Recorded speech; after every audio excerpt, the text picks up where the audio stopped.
Good morning, Mr. Horsford. Would you like to do an audio check? It's just downstairs. 1, 2, 3, 4. You sound great. Thank you so much.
Hi, Representative Chu. Do you want to do an audio check? Hello. Great. You sound great. Thank you so much. Okay.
Good morning, Representative Sanchez. Do you want to do an audio check?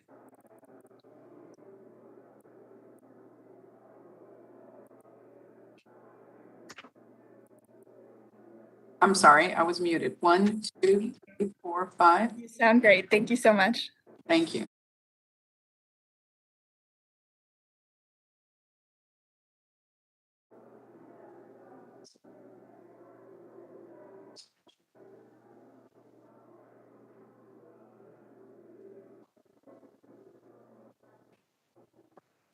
See you in the back. So neat. I will be back. Want me to go? Or just.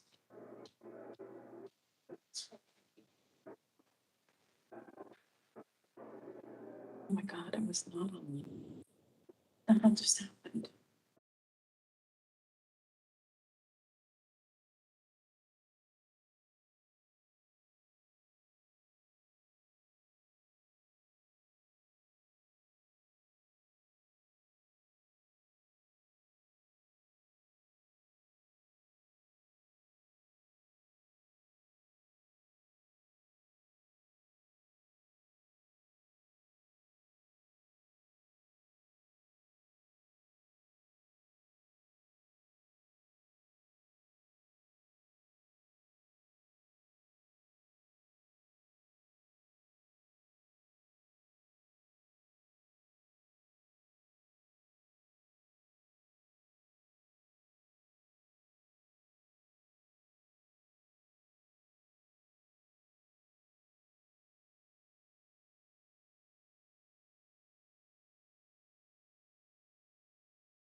The Ways and Means Committee will now come to order, and the chair has determined that a quorum is present.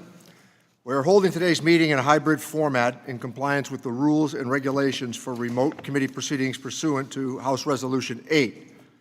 Consistent with regulations, the committee will keep microphones muted to limit background noise. Members are responsible for unmuting themselves when they seek recognition or when recognized for their 5 minutes. Committee staff will mute themselves in the event of inadvertent background noise.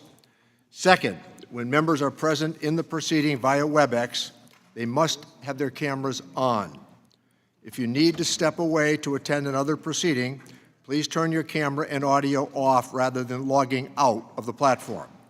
Third, when a question is put before the committee, members who are present on the WebEx platform are reminded to unmute themselves for the voice vote. Finally, in the event of a request for a recorded vote, we will pause proceedings to allow the clerk to set up. All members who are present remotely should stay on the platform to vote. Please do not come to the hearing room if you are already present remotely. And now let us turn to today's business. We will consider a proposal that will ensure that our Medicare beneficiaries are receiving the care they need in a timely manner.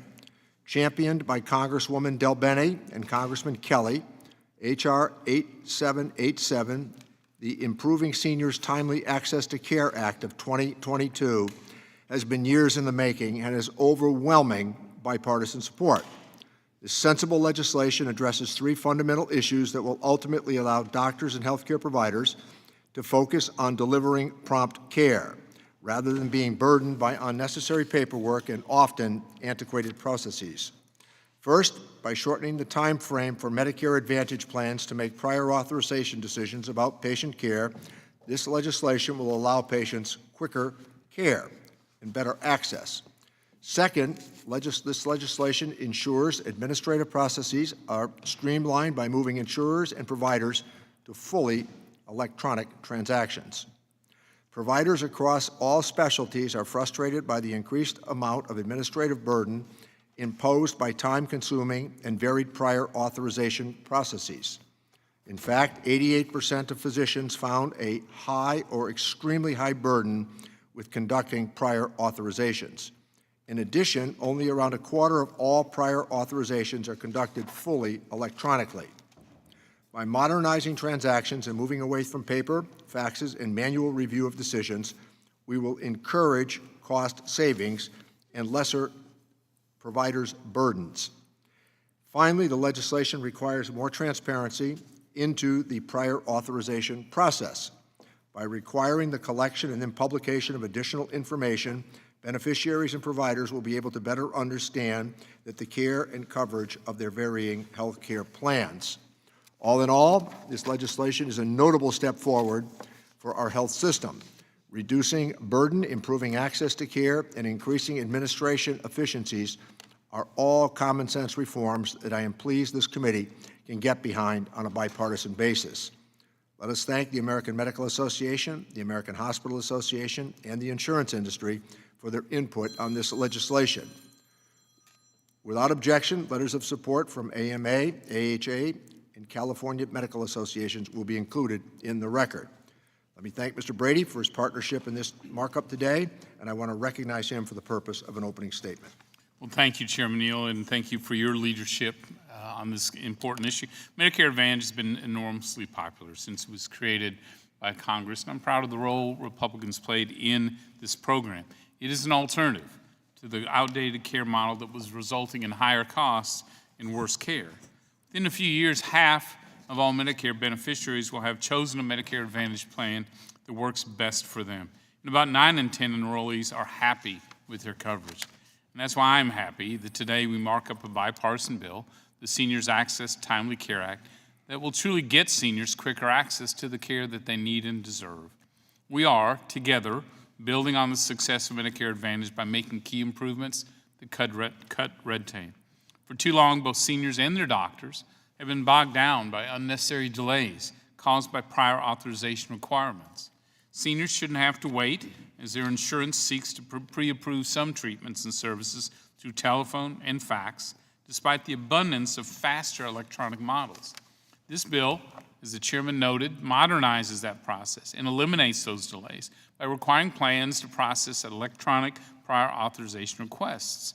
Studies show doing this can be 3 times faster than manual processing, reducing wait times by more than 2/3.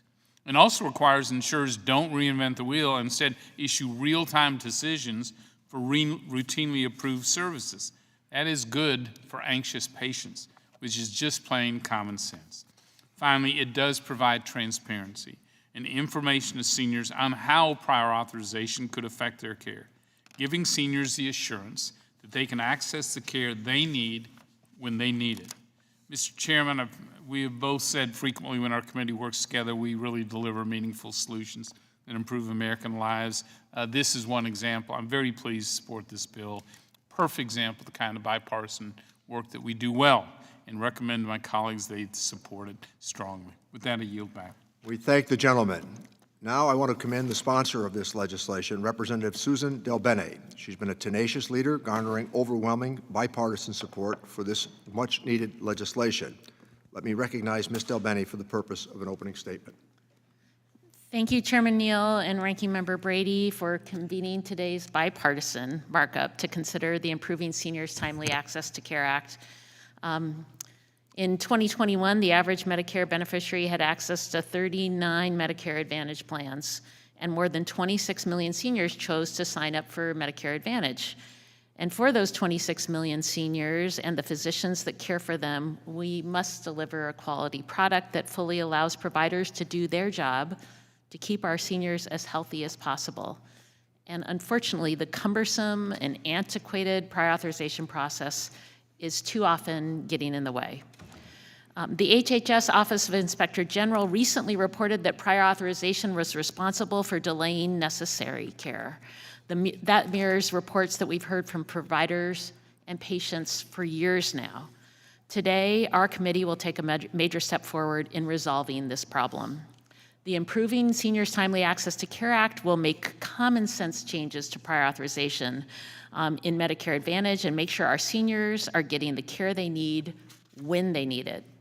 First, this Improving Seniors Timely Access to Care Act would require all Medicare Advantage plans to use an electronic prior authorization system.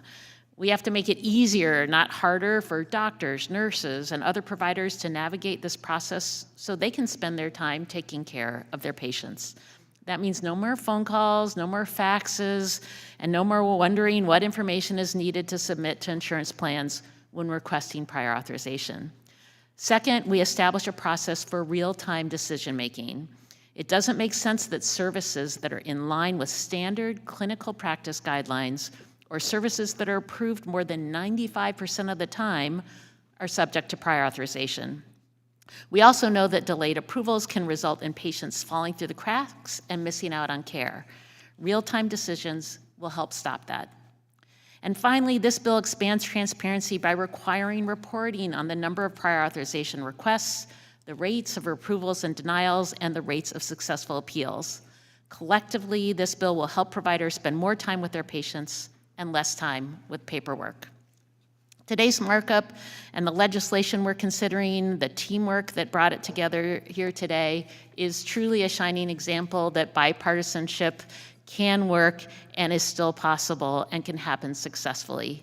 I want to thank my partner on the other side of the dais, Representative Kelly, for all of his work helping us get to the point we are today. I also want to thank our other co-leads and doctors, Representatives Ami Bera and Larry Bouchon, and Senator Roger Marshall, who worked with us when he was in the House in the 116th Congress and has continued this effort in the Senate. Their experience as physicians has been invaluable throughout this process. I also want to thank the over 300 of my colleagues who co-sponsored this bill, especially my colleagues on the committee. The support for this legislation has been overwhelming. It's been endorsed by over 500 healthcare organizations, and I'd like to thank the Regulatory Relief Coalition, who helped build that support and worked with us to develop a quality product. Mr. Chairman, I'd like to submit for the record the list of endorsements as well as a letter of support from the Regulatory Relief Coalition. So ordered. I'd also like to thank so many staff that have spent countless hours researching this issue and working with stakeholders to prepare this legislation. That includes Brendan Fulmer, Kevin Dawson, and Sam West with Mr. Kelly's office, Colleen Wynn and Harsh Patel with Dr. Bear's office, Emily Mace and Dylan Moore from Dr. Bouchon's office, and Charlotte Pineda with Senator Marshall, Amy Hall and Sarah Levin with the Ways and Means Committee, and in particular, my legislative director, Kyle Hill, who works tirelessly on this, and he's leaving our office, but we're only here today because of his hard work. So thank you, Kyle. And with that, Mr. Chairman, I yield back. Thank the gentlelady for her good and tenacious work. And let me now recognize the gentleman from Florida, Mr. Buchanan, for the purpose of an opening statement. Thank you, Ranking Member Brady and the Chairman Neal for bringing up this bill today. And I know we all appreciate the bipartisan spirit this was done. Care delayed is care denied, and burdensome prior authorization process that Medicare Advantage plans have in place is often the biggest barrier preventing seniors from accessing the care they need when they need it. Today, we're marking up the Senior Timely Access Care Act, a bill I proudly co-sponsor that we'll make much-needed adjustments to Medicare Advantage systems of prior authorization. I have the honor of representing 240,000 seniors in Southwest Florida, and my constituents support Medicare Advantage and increasingly continue choosing this private option because it offers more robust benefits at a more affordable cost. Our county and my district already has over 50% enrollment in MA plans instead of traditional Medicare, and those numbers only continue to grow. Florida as a whole has 50% MA enrollment statewide, and according to the CBO, MA is projected to cover 50% of all American seniors by 2030. We recognize that prior authorization is a useful tool for Medicare Advantage plans in certain circumstances in order to protect the program and taxpayers from billions of dollars in waste, fraud, and abuse. But this system is also in dire need of modernization.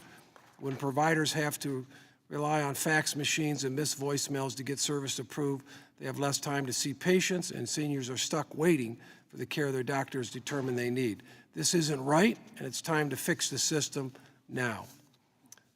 The bill before us today will bring prior authorization process into the 21st century and allow those decisions to be made in real time for routine services. Seniors get the care they need faster, and doctors get back to what they do best, and that's treating patients. I want to thank the chairman and the ranking member for scheduling this markup. I look forward to voting yes on the bill, and with that, I yield back. Thank the gentleman. The committee will now proceed to consideration of H.R. 8487. Without objection, the measure will be considered as read and open for amendment at any point. At this time, I offer an amendment in the nature of a substitute, which was distributed in advance along with a green sheet explaining it. Without objection, the amendment in the nature of a substitute shall be considered as read and open for amendment at any point and considered base text for the purposes of offering amendments. Let me now turn to our very capable Staff Director for the Subcommittee on Health to provide the technical description of the amendment in the nature of a substitute with an emphasis on changes made since introduction. I ask that members hold their questions until after her presentation. Ms. Hall. Good morning, Chairman Neal, Ranking Member Brady, and thank you. H.R. 8487, the Protecting Seniors Access to Care Act of 2022, introduced by Representatives Delbene, Kelly, Barrett, and Bouchon, would establish requirements with respect to the use of prior authorization in Medicare Advantage. Section 1 is the short title. Section 2, subsection A, adds a new subsection O to the end of Section 1852 of the Social Security Act, which provides new protections and rules relating to the use of prior authorization in Medicare Advantage beginning in 2023, including, in paragraph 2, requirements related to electronic transmission of prior authorization requests, requirements for real-time decisions on routinely approved items and services, a requirement that for non-routinely approved items, decisions be rendered in no more than 24 hours for urgent matters and no more than 7 days for all other matters. In paragraph 3, transparency requirements so that patients and providers have robust information on prior authorization in Medicare Advantage plans, including a list of which items are subject to prior authorization, the percentage of requests approved and denied by type of service, the percentage of requests subject to an exception, information relating to appeals of such determinations, and for each provider or supplier that seeks a contract with a MA plan, as well as for beneficiaries upon request, the policies and procedures used by the plan for making prior authorization determinations, and the criteria including documentation required for each request. The new subsection O also includes a MedPAC report, the Medicare Payment Advisory Commission, and a GAO report on prior authorization in Medicare, and also on the implementation of these changes. Finally, subsection B of H.R. 8487 amends 1852G of the Social Security Act to modify timelines as discussed previously, no later than 24 hours for urgent matters and no later than 7 days for all other matters. The amendment in the nature of a substitute strikes the word use on page 5 and line 10 and inserts the word utilize. That concludes the walkthrough of the legislation. I would be happy to answer any questions that anyone may have.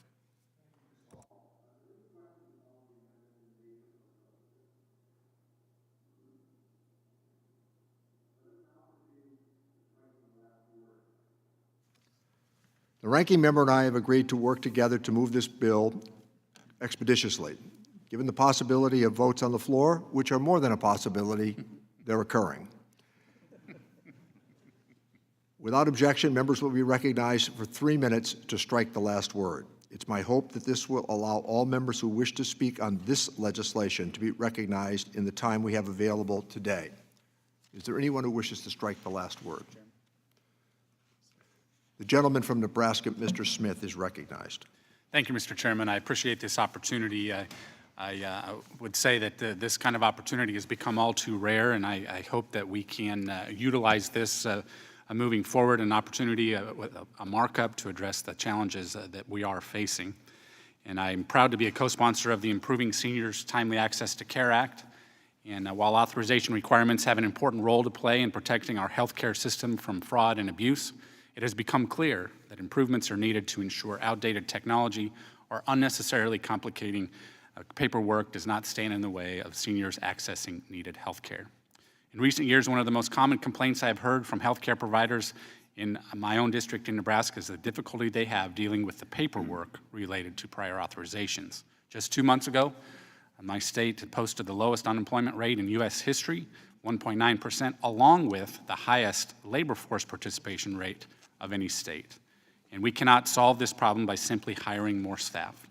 Instead, it's essential for us to look at ways the federal government can act to increase efficiency, such as utilizing electronic prior authorization and ensuring decisions on urgent cases are returned in an appropriately timely manner.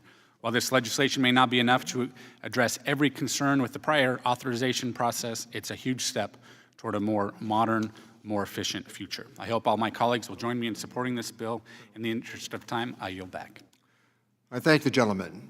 Is there any other member who wishes? The gentleman from Connecticut, Mr. Larson, is recognized. Thank you, Mr. Chairman. I want to thank and commend you and Mr. Brady, and a special thanks to Susan Delbene for her tireless work. Her and Mr. Kelly have done an extraordinary job, and has been, let me echo the sentiments of the bipartisan cooperation. I would like to submit for the record a letter of support from the Center for Medicare Advocacy. So ordered. Mr. Chairman, I would also be remiss if I didn't acknowledge my disappointment that we did not mark up Social Security 2100, but want to continue to work with you along those lines, recognizing that, frankly, we have about 13 working days left on the calendar, and we face yet another Omicron virus that's headed our way, which directly impacts seniors from both a health standpoint and also from the standpoint of inflation, something they desperately need. So I hope, Mr. Chairman, that we can work with you to get this markup. Thank you, Mr. Larson, and I appreciate your tenacity and your commitment to Social Security. And let me say a personal word as well. There isn't anybody in Congress that I have more regard for than the gentleman from Connecticut. We have spoken about his commitment. We have also emphasized the good work that he has done on calling attention to this issue. And I want to find a path to increasing Social Security benefits and protecting our seniors. And be assured, we will come back to this. I want to proceed, if we can, on the legislation that's before us within the focus of the time frame that is offered. And with that, we will offer an opportunity for other members who would like to strike the last word.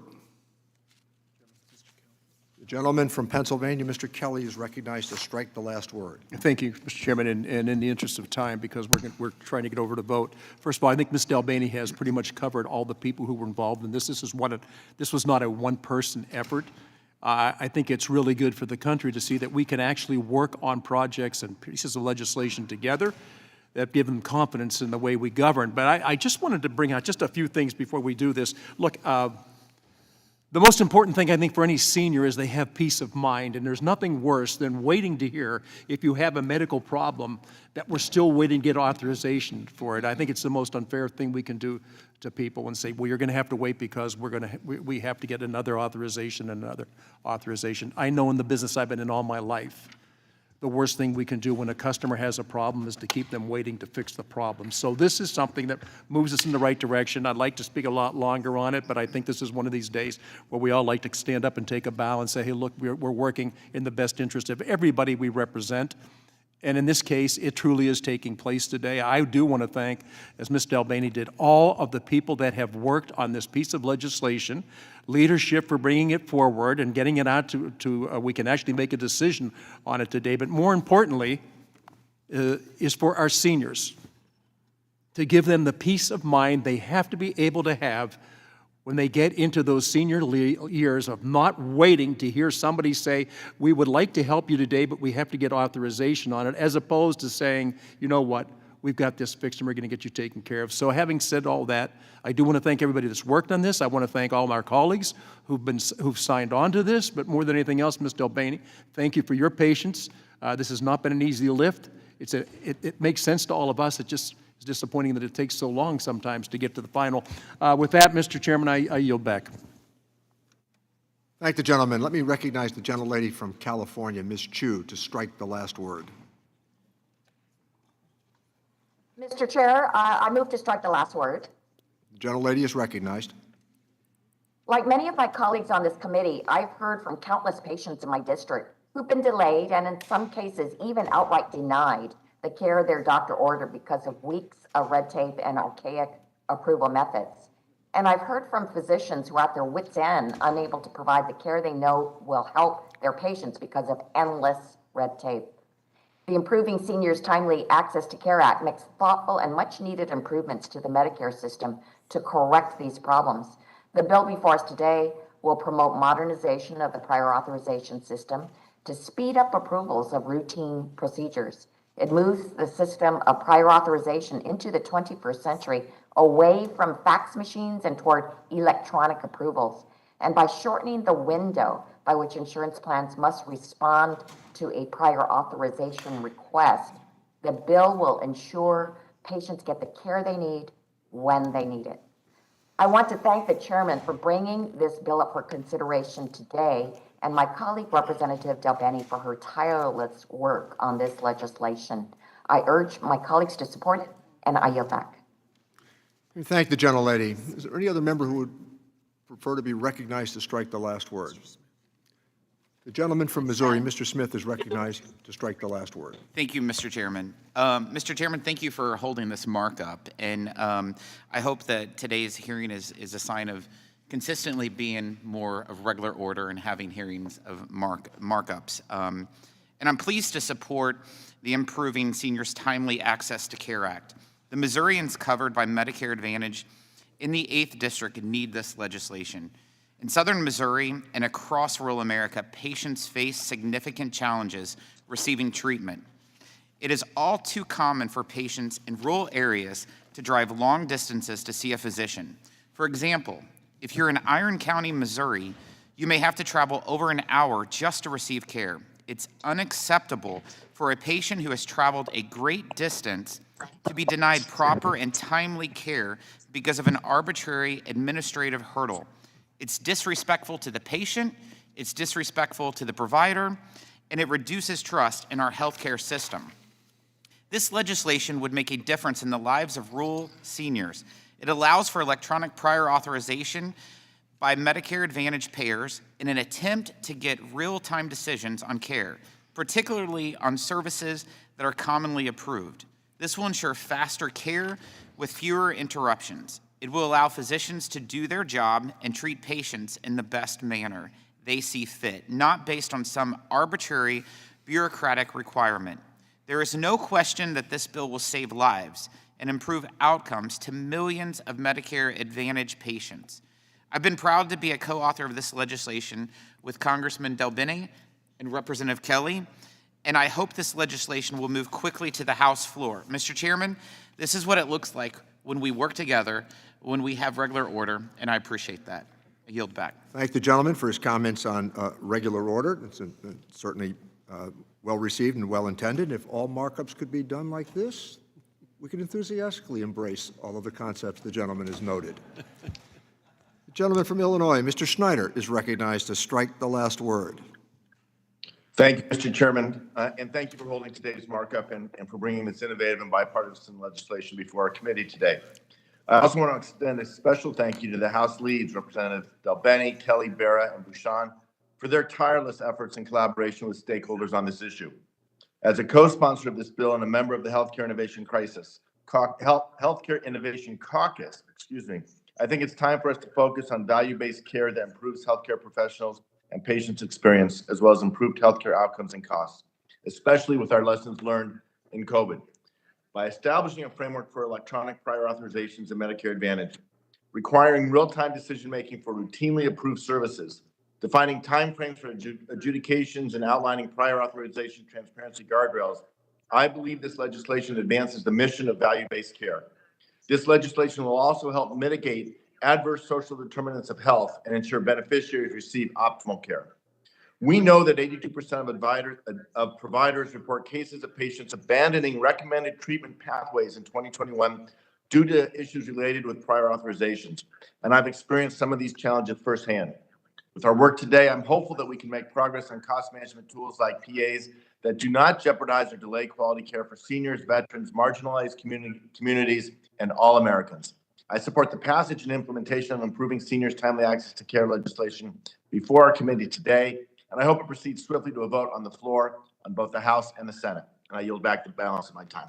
Thank the gentleman. Let me recognize the gentleman from Texas, Mr. Arrington, to strike the last word. Mr. Chairman, I move to strike the last word. Gentleman is recognized. Mr. Chairman, it's appropriate to recognize and celebrate these moments, these efforts to work together to solve real problems for our fellow Americans. And I commend you for your leadership and our ranking member. So thank you on behalf of my constituents in West Texas. I'd also like to commend Mr. Larson. I disagree with a lot of the provisions in his bill to just address the challenges of Social Security, but I'm a sucker for courage in this business. And he put it on paper, and he's been promoting it, and at some point we're going to have to get in a room, and we're going to have to agree to disagree, and we're going to have to, that word that is now a byword in politics, compromise for the sake of our seniors and that important safety net. So I just appreciate his strength of conviction, even if I disagree with some of those provisions in his bill in particular. This is a common sense solution, and expediting these prior authorizations for routine services is good for our providers who spend way too much time negotiating with insurers instead of taking care of their patients. And then ultimately, it's important for timely access for our seniors to receive the care that is due them. So again, thank you, Mr. Chairman, and our colleagues, and for bringing this today for a vote. And I yield back. I thank the gentleman. Is there any other member who wishes to strike the last word? The gentleman from Ohio, Dr. Winstrup, is recognized. Thank you, Mr. Chairman. I move to strike the last word. You know, I ran for Congress because I saw people making healthcare decisions who had never seen a patient.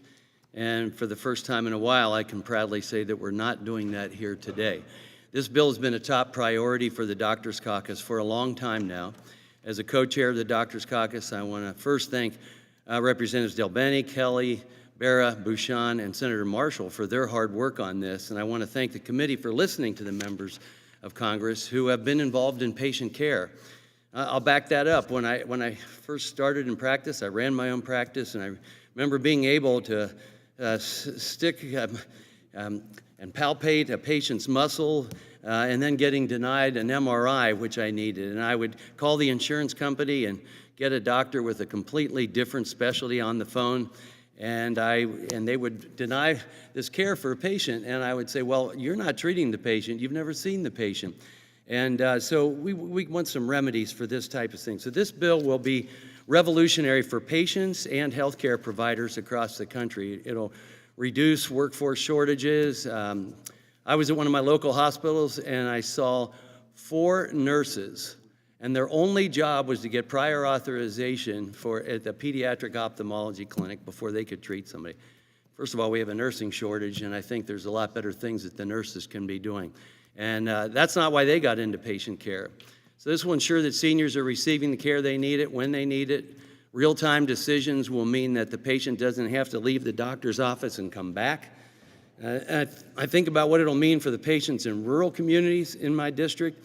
And finally, it'll take government and really insurance companies, but in this case government, out of the doctor's office just a little bit more. So thank you again, Chairman Neal, Ranking Member Brady, Representatives Delbene and Kelly for convening this markup today and for your hard work.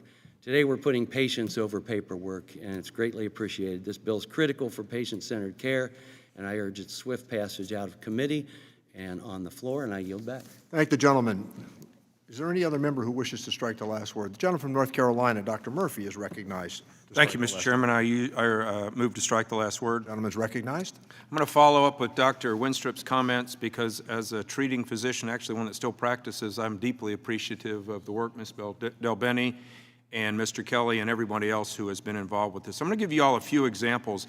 You know, the purpose of pre-authorization was to try to keep too many tests from being ordered or try to prevent something that was ordered too much by some physicians and everything. And I understand that, but the problem is it has gotten so far out of control, it has hurt patients, point blank hurt patients. So let me give you a few examples. I'm in the operating room, I guess it was about 4 weeks ago, one of my ophthalmologist friends tells me that now cataracts, which is one of the most common operations done on our senior, requires 100% pre-authorization. So what that says is basically every ophthalmologist who's recommended a cataract be done is a fraud, and it has to go through pre-authorization. 100% had to be pre-authorized. Second, as Mr. Kelly spoke about patients waiting for cancer care, I had a patient about 6 weeks ago who I diagnosed with prostate cancer. I needed to get a specific scan, something called a PET scan, because he had a very, very unique situation. It took 3 weeks, agonizing 3 weeks for that gentleman for me to fight with the insurance company to get the scan that that particular person needed. And then finally, just this past Monday, I saw a patient, one of my partners that operated on about 2 months ago, very complicated urologic procedure, that was in the hospital. He developed a bad infection, bad diabetic. Was in the hospital for about 10 days with getting IV antibiotics. Got a lot better, but there was no reason for him to stay in the hospital and was prescribed an expensive antibiotic. He goes out to get it filled at the drugstore, and they say, well, your insurance company has not authorized it. He called back 5 days in a row, 5 days in a row, and they would not authorize it. Shows back up in my office emergency. I had to drain an infection and abscess, put him back in the hospital. So what has happened to something to prevent a few people from ordering too many tests is now hurting patients. So I am so happy that we as members of Congress are moving forward to actually put care back in the physician's hands, take it away from bureaucrats being able to design, tell what patients they need and what they don't need, and actually bringing medicine back up to a much more efficient manner. So again, I thank my fellow members for doing this. I hate to say it's long overdue, but better late than never, and I'll yield back. Thank you, Mr. Chairman. Thank the gentleman. I think we are now prepared to proceed to the amendment stage. Are there any amendments to the amendment in the nature of a substitute?